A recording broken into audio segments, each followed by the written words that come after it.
இன்றைக்கி ஒரு செம்மையான ஹேர் டை தாங்க ரெடி பண்ணியிருக்கோம். ஹேர் டையை பாருங்கள் எவ்வளோ கருகருன்னு இருக்குது. இதில் முக்கியமாக நம்ம எடுத்துருக்கிறது என்னென்னா கருவேப்பிலை தாங்க எடுத்திருக்கோம். இந்த கருவேப்பிலையை வச்சு இது கூட ஒரு முக்கியமான ஒரு பொருளை ஆட் பண்ணி இந்த ஹேர் டையை ப்ரிப்பேர் பண்ணியிருக்கோம். இது வரைக்கும் இந்த மாதிரி நீங்கள் ப்ரிப்பேர் பண்ணியிருக்கவே மாட்டீங்க. பாருங்கள் எந்த அளவுக்கு என் கையில் நல்லா பிடிச்சிருக்கு பாருங்கள். சுத்தமாக தண்ணி போட்டு கழுவுனா கூட சுத்தமாக போகாதுங்க. நல்ல ஷாம்பு போட்டு அல்லது நல்ல சோப்பு போட்டு ஒரு 2-3 தடவை வாஷ் பண்ணதுக்கு அப்புறம் தான் போகுது. ஆனால் முடியல அப்ளை பண்ணிங்கன்னா சுத்தமாக உங்களுக்கு போகாது. நெக்ஸ்ட்டு வாஷ் பண்ணால் கூட போகாதுங்க. அந்தளவுக்கு நல்லாவே பிடிச்சிரும். நல்லா நம்ம முடியில் பிடிக்கிற அளவுக்கு ஒரு முக்கியமான ஒரு பொருளை இதில் ஆட் பண்ணி தான் இந்த ஹேர் டையை நம்ம ப்ரிப்பேர் பண்ணியிருக்கோம். வாங்க இந்த ஹேர் டை எப்படி ப்ரிப்பேர் பண்ணுறது அப்படின்றத வீடியோக்குள்ளே போய் டீட்டெயிலாக பார்க்கலாம். இப்போ நம்ம ஹேர் டை ரெடி பண்ண போகிறோம். ஹேர் டைக்கு நம்ம என்ன எடுத்துருக்கோம் அப்படின்னா கருவேப்பிலை தான் எடுத்துருக்கோம். இந்த கருவேப்பிலையோட இன்னொரு பொருளை வந்து நம்ம முக்கியமாக சேர்க்க போகிறோம். இது ரெண்டும் சேர்ந்து ஒரு அருமையான கலரை நமக்கு கொடுக்கும். அது மட்டும் இல்லைங்க, நம்ம முடியில் வந்து நல்ல வந்து கலரை தக்க வச்சுக்கும். அதுக்கு ஒரு முக்கியமான ஒரு பொருளை தான் ஆட் பண்ண போகிறோம். அது என்னன்றதை பார்க்கலாம். அது என்னன்னா கிராம்பு தாங்க எடுத்துருக்கோம். இந்த அளவுக்கு கிராம்பு எடுத்துக்கோங்க. ஆனால் இவ்வளவு நமக்கு தேவையில்லை. இதில் வந்து கொஞ்சம் கால்வாசி அளவுக்கு நம்ம கிராம்பு எடுத்துக்கலாம். இப்போ நம்ம என்ன பண்ணுறது அப்படின்றத பார்க்கலாம். இப்போ இந்த மாதிரி மிக்ஸி ஜார் எடுத்துக்கலாம். நம்ம கருவேப்பிலையை தேவையான அளவு இதில் வந்து உருவி எடுத்துக்கலாம். நல்லா ஃப்ரெஷ்ஷான கருவேப்பிலையாக எடுத்துக்கோங்க. அது மட்டும் இல்லை, நீங்கள் கருவேப்பிலையை வந்து நல்லா வாஷ் பண்ணிவிட்டு அதுக்கப்புறமேட்டு மிக்ஸி ஜாரில் ஆட் பண்ணிக்கோங்க. ஈரத்தோட வந்து ஆட் பண்ணாதீங்க. அப்போ நமக்கு அரையும் பொழுது அந்த ஈரத்தன்மை அதிகமாக இருக்கும். ஈரம் இல்லாமல் ட்ரையாக இருந்தால் தான் நமக்கு நல்லா வந்து பொலப்பொலன்னு அரைஞ்சி வரும். வேறு ஒன்றும் இல்லை, அதுக்காக தான் சொல்கிறேன். இப்போ நம்ம தேவையான அளவு கருவேப்பிலையை எடுத்துக்கிட்டோம். இப்போ இது கூட வந்து நம்ம என்ன சேர்க்க போகிறோம் அப்படின்னா கிராம்பு தாங்க சேர்க்க போகிறோம். இந்த கிராம்பை சேர்த்து இந்த கருவேப்பிலையோட நம்ம ரெடி பண்ணும்போது சூப்பரான ரிசல்ட் கிடைக்கும். ஒரு டைம் இந்த மாதிரி ட்ரை பண்ணி பாருங்கள். நல்லா அருமையாக ரிசல்ட் கிடைக்கிறதும் இல்லாமல் நம்ம ஹேரில் நல்லா பிடிக்குது. கலர் வந்து அப்படி நல்லா நிற்குது. அதுக்காக தான் இந்த கிராம்பை நம்ம சேர்க்கறது. நல்லா இந்த அளவுக்கு கிராம்பு எடுத்துக்கோங்க. இப்போ நம்ம இந்த கருவேப்பிலையோட சேர்த்துக்கலாம். இடிச்செல்லாம் போட வேண்டாம். நம்ம மிக்சியில் தானே போடுறோம், அதனால் இடிக்க தேவையில்லை. அப்படியே ஒரு சுற்றி நம்ம எடுத்துக்கலாம். கண்டிப்பாக கொஞ்சம் கூட ஈரம் இருக்கக்கூடாது. ஈரம் இல்லாமல் நம்ம இதை 2 சுற்றி மட்டும் எடுத்துக்கலாம். இப்போ நம்ம லைட்டாக 2 சுற்று சுற்றினா போதுங்க. பாருங்கள் எந்த அளவுக்கு பொலப்பொலன்னு அரைஞ்சி வந்திருக்கு. பாருங்கள் நல்லா அரைஞ்சி வந்திருக்கு. இந்த மாதிரி நமக்கு வரணும். இப்போ இது அப்படியே இருக்கட்டும். அடுத்து நம்ம என்ன பண்ண போகிறோம் அப்படின்றத பார்க்கலாம். அடுத்து இப்போ வந்து நம்ம இரும்பு கடாய் ஒன்று எடுத்துக்கலாம். அதை வந்து ஸ்டவ்வில் வச்சுட்டு இப்போ ஸ்டவ்வை வந்து ஆன் பண்ணிடலாம். இந்த இரும்பு கடாய் கொஞ்சம் ஹீட் ஆனோடனே இதில் வந்து ஒரு 2 பொருட்கள் மட்டும் நம்ம ஆட் பண்ணிக்கலாம். ஃபர்ஸ்ட் நம்ம இதில் என்ன ஆட் பண்ண போகிறோம் அப்படின்னா 2 ஸ்பூன் அளவுக்கு வெந்தயம் சேர்த்துக்கலாம். ஏன்னா வெந்தயம் வந்து நமக்கு வறுபடாது. அதனால கொஞ்சம் முன்னாடியே ஃபர்ஸ்ட் நம்ம வெந்தயத்தை ஆட் பண்ணிக்கலாம். இது கொஞ்சம் நல்லா வறுபடட்டும்.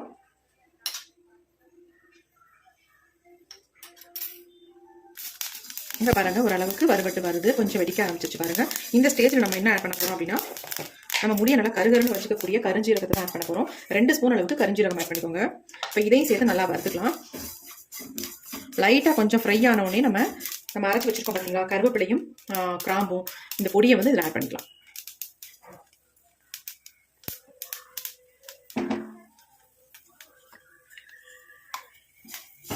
இப்போ இது எல்லாத்தையும் சேர்த்து நல்லா வறுத்து எடுத்துக்கலாம்.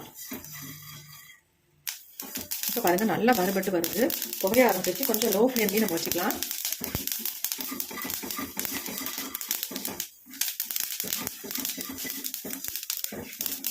இந்த மாதிரி நல்லா கருப்பாக வறுபடணும் நமக்கு.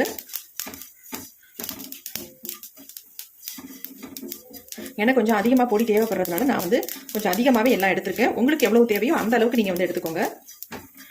உங்களுக்கு ஸ்டோர் பண்ணி வைக்கிறதுக்கு வேணும் அப்படின்னு நினச்சிங்கன்னா கொஞ்சம் கூடவே எடுத்து ரெடி பண்ணி வச்சுக்கோங்க. உங்கள் அவசரத்துக்கு கண்டிப்பாக இது வந்து பயன்படும். ரொம்ப புகைய ஆரம்பிச்சிருச்சு. இரும்பு கடாயை எடுத்து வறுத்துக்கிட்டிங்கன்னா ஈஸியாக சீக்கிரம் வறுபட்டுரும். அதனால தான் இரும்பு கடாய் எடுக்க சொல்கிறது. அப்படி இல்லைன்னா நார்மல் ஒரு கடாயை எடுத்து யூஸ் பண்ணிக்கோங்க நீங்கள். இப்போ பாருங்கள் நல்லா வறுபட்டுருச்சு. இதில் வந்து முக்கியமாக அந்த கிராம்பை ஆட் பண்ணியிருக்கோம் பார்த்தீங்களா, அது நல்லா வந்து கலரை வந்து தக்க வச்சுக்கும். ஹேரில் டை அப்ளை பண்ணோம்னா நல்லா கலர் வந்து பிடிக்கும். அந்த கலர் போகவே போகாது. அதனால தான் நம்ம வந்து இதில் வந்து கிராம்பு ஆட் பண்ணுறது. இப்போ கடைசியாக ஒரே ஒரு பொருளை மட்டும் ஆட் பண்ணிட்டு நம்ம ஸ்டவ்வை வந்து ஆஃப் பண்ணிக்கலாம். நல்லா வறுபட்டதுக்கு அப்புறமேட்டு ஆஃப் பண்ண போகிற நேரத்தில் நம்ம அதை ஆட் பண்ணிக்கலாம். அது என்னென்னா காஃபி பவுடர் தான் ஆட் பண்ண போகிறோம். ஒரு 2 ரூபாய் பாக்கெட், ஒரு பாக்கெட் நான் இதில் ஆட் பண்ணிக்கிறேன். கடைசியாக தான் இதை நீங்கள் ஆட் பண்ணணும். ஏன்னா பார்த்தீங்களா ஒரு மாதிரி பிசு பிசுன்னு ஆயிடுச்சு பாருங்கள். அதனால தான் நான் சொன்னேன் கடைசியாக ஆட் பண்ணிக்கோங்க அப்படின்னு. ஏன்னா வறுக்க முடியாது. கண்டிப்பாக நம்ம காஃபி பவுடர் போடும்போது இந்த மாதிரி பிசு பிசுன்னு ஆகிடும். அதனால் கடைசியாக போட்டுட்டு தான் நீங்கள் ஸ்டவ்வை சுவிட்ச் ஆஃப் பண்ணணும். இப்போ பாருங்கள் ஓரளவுக்கு நம்ம வறுபட்டோடனே அந்த பிசு பிசுப்பு தன்மை போயிடும். இப்போ பாருங்கள் கரெக்டாக வந்துருச்சு.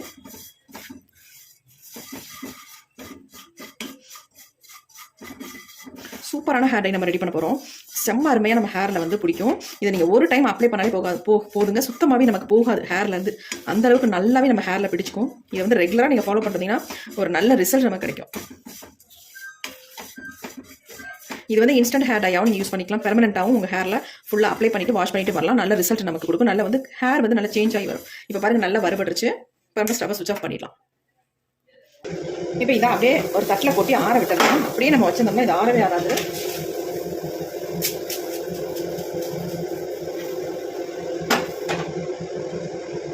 பாருங்க தட்டில் கொட்டியாச்சு. ஒரு 5 minutes விட்டிங்கன்னா அப்படியே ஆறிடும். அதுக்கப்புறமேட்டு எடுத்து யூஸ் பண்ணிக்கலாம். நம்ம அடுத்து என்ன பண்ண போகிறோம் அப்படின்னா மிக்ஸி ஜார் எடுத்துக்கலாம். அதில் வந்து வறுத்து வச்சுருக்க இந்த பொருள்களை ஆட் பண்ணிக்கலாம்.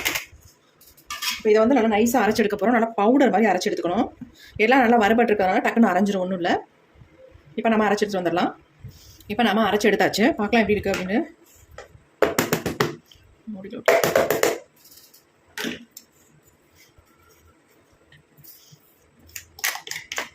நல்லா அரைப்பட்டு வந்திருக்கு பாருங்கள். நல்லா பிசு பிசுன்னு இருக்குது. ஏன்னா நம்ம கரிஞ்சீரகம் சேர்த்துருக்கனால கொஞ்சம் பிசு பிசுப்பு தன்மை இருக்கும். பார்க்கலாம் எப்படி அரைஞ்சிருக்கு அப்படின்ட்டு. நல்லா நைஸாக அரைஞ்சிருக்கு பாருங்கள். எப்படி கருகருன்னு இருக்குது அப்படின்ட்டு என் கையிலேயே பிடிச்சிக்குது. இப்போ நம்ம ஆனாலும் சளிச்சு எடுத்துக்கலாம். இந்த மாதிரி ஒரு சல்லடையில் நம்ம சளிச்சிட்டு பயன்படுத்திக்கலாம். அப்போ நமக்கு இன்னும் நல்லா ஃபைன் பவுடராக கிடைக்கும். அதுக்கு தான் நல்லா அரைஞ்சிருச்சு. இருந்தாலும் கூட நம்ம சளிச்சுக்கிட்டோம்னா 1-2 இருக்கும் இல்லைங்களா. அதனால அதை வந்து அப்ளை பண்ணும்பொழுது ஒரு மாதிரி நிறநரன்னு இருக்கும். அதனால நம்ம இந்த மாதிரி சளிச்சுக்கிட்டோம்னா நல்லா ஃபைன் பவுடராக நமக்கு கிடைக்கும்.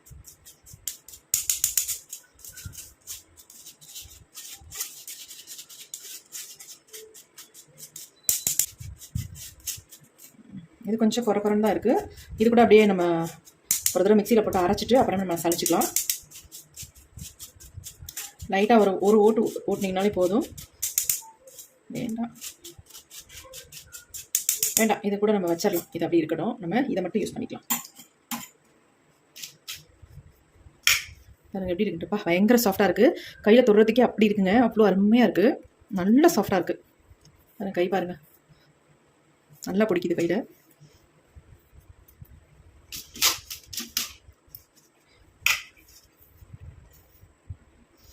ஒரு சின்ன கிண்ணம் ஒன்று எடுத்துக்கலாம். இந்த மாதிரி எடுத்துக்கோங்க. இப்போ இதில் தான் நம்ம ஹேர் டையை ரெடி பண்ண போகிறோம்.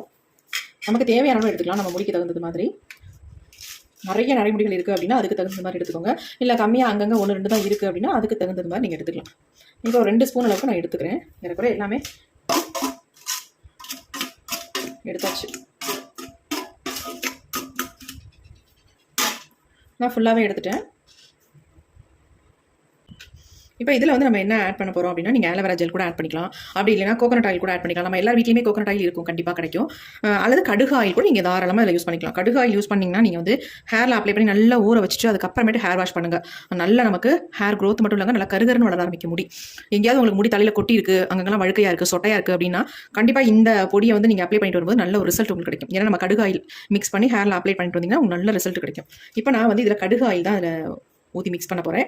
ஏன்னா எனக்கு வந்து ஹேரில் வந்து நிறைய அங்கங்கே வந்து முடி கொட்டி ஒரு மாதிரி இருக்குது. எனக்கு ஒரு திக்னஸ் கம்மியாக இருக்குது. அதனால நான் வந்து கடுகு ஆயில் ஊற்றி மிக்ஸ் பண்ணிக்க போகிறேன்.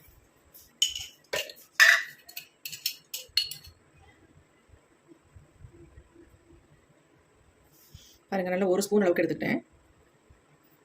வேறு எதுவுமே நீங்கள் ஆட் பண்ண வேண்டாம். வெறும் கடுகு ஆயில் மட்டுமே போதும் நமக்கு.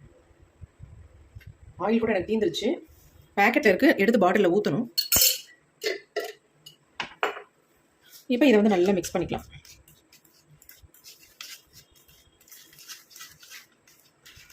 பாருங்கள் எப்படி இருக்குன்ட்டு. நீங்கள் கோகனட் ஆயிலோ அல்லது ஆலோவேரா ஜெல்லோ ஊற்றுறதை விட கலர் வந்து பயங்கரமாக இது கொடுக்குங்க.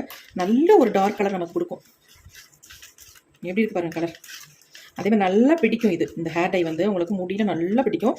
இதை வந்து ரெகுலராக நீங்கள் ஃபாலோ பண்ணுறீங்கன்னா அவ்வளோ ஒரு அருமையான ரிசல்ட் கண்டிப்பாக கிடைக்கும். இது ஒன்று போதுங்க நம்ம முடியில் அப்ளை பண்ணுறதுக்கு. வேறு எந்த இதுவுமே நமக்கு தேவையில்லை. இதனால் எந்த விதமான சைட் எஃபெக்ட்டும் நமக்கு வராது. அருமையாக நம்ம ஹேரில் அப்ளை பண்ணிட்டு போயிட்டே இருக்கலாம். பாருங்கள் எப்படி இருக்குன்னு.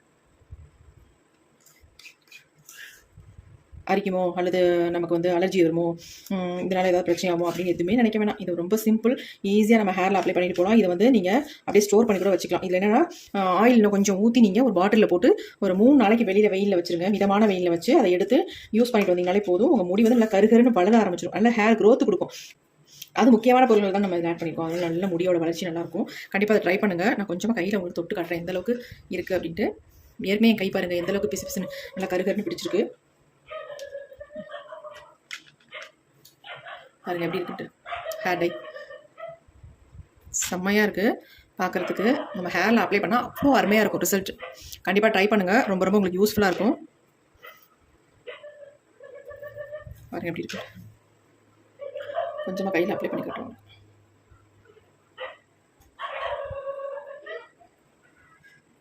எப்படி இருக்கு பாருங்க. அப்ளை பண்ணுறதுக்கு அவ்வளோ ஸ்மூத்தாக இருக்குது நமக்கு. எல்லா முடிக்கும் நல்லா அப்ளை பண்ணி விட்டுருங்க. அப்ளை பண்ணிவிட்டு நீங்கள் ஒரு 2 ஹவர்ஸ் கூட அப்படியே விட்டுட்டு அதுக்கப்புறமேட்டு ஒரு மைல்டு ஷாம்பு போட்டு வாஷ் பண்ணிக்கோங்க. அல்லது சிகக்காய் யூஸ் பண்ணிக்கோங்க. அது எப்படி இருக்குன்னு சூப்பராக இருக்குது.